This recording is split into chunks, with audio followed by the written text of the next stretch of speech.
بسم اللہ الرحمن الرحیم۔ محترم سامعین کرام، جب ہمارے عزیز و اقارب میں سے کوئی فوت ہو جائے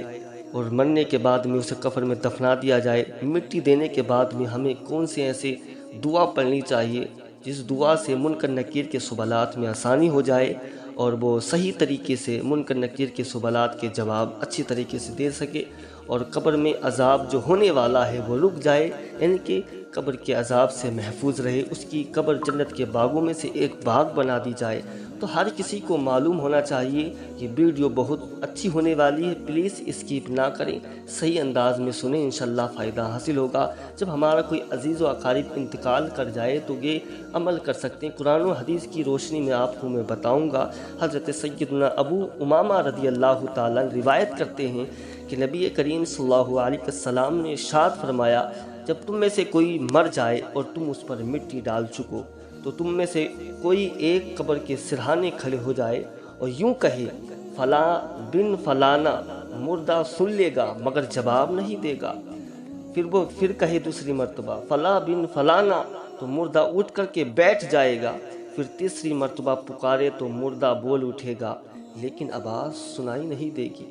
پکارنے والا، خدا تجھ پر رحم فرمائے، ہماری رہنمائی کر، لیکن تم اس مردے کی آواز نہیں سن سکو گے۔ چنانچہ پکارنے والا یہ دعا پڑھے، اذکر ما خرجت علیہ من الدنیا شہادتاً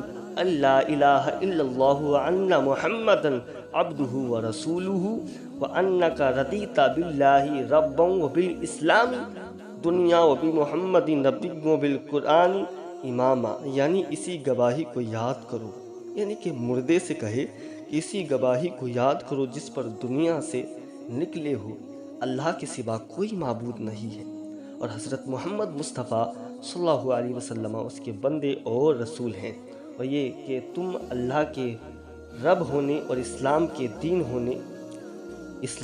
دین ہونے اور حضرت محمد مصطفیٰ صلی اللہ علیہ وسلم کے نبی ہونے اور قرآن کے پیشوا ہونے پر راضی ہو۔ اب منکر نکیر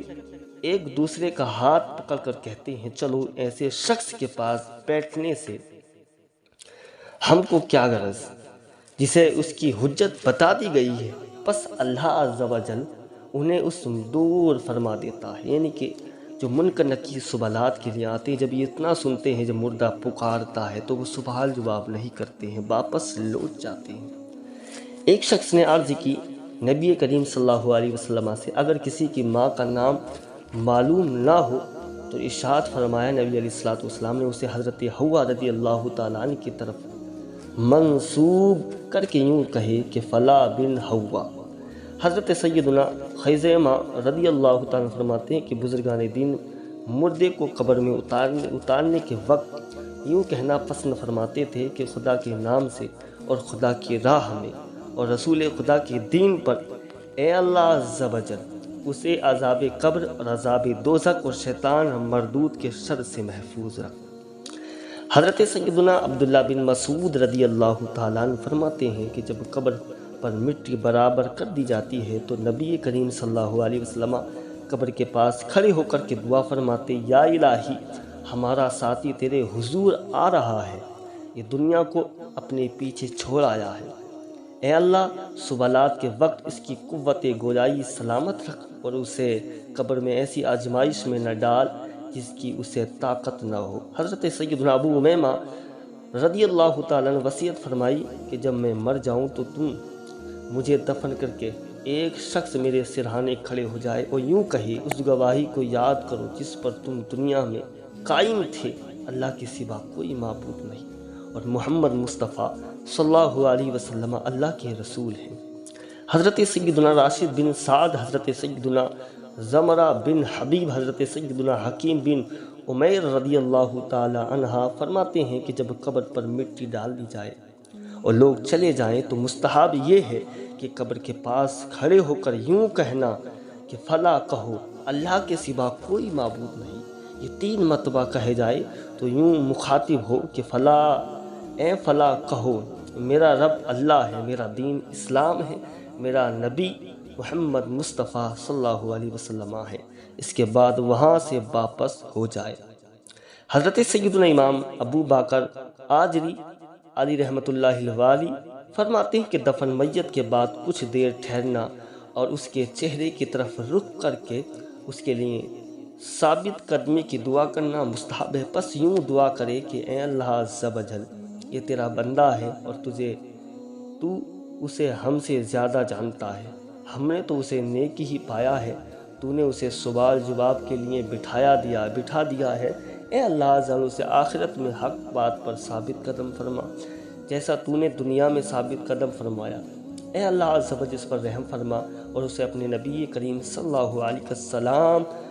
کا پڑوسی عطا فرما اور ہمیں اس کے بعد گمراہ نہ فرما اور نہ ہی اس کے اجر سے محروم رکھ۔ جب یہ بندہ کہتا ہے تو اللہ تبارک و تعالیٰ اس کو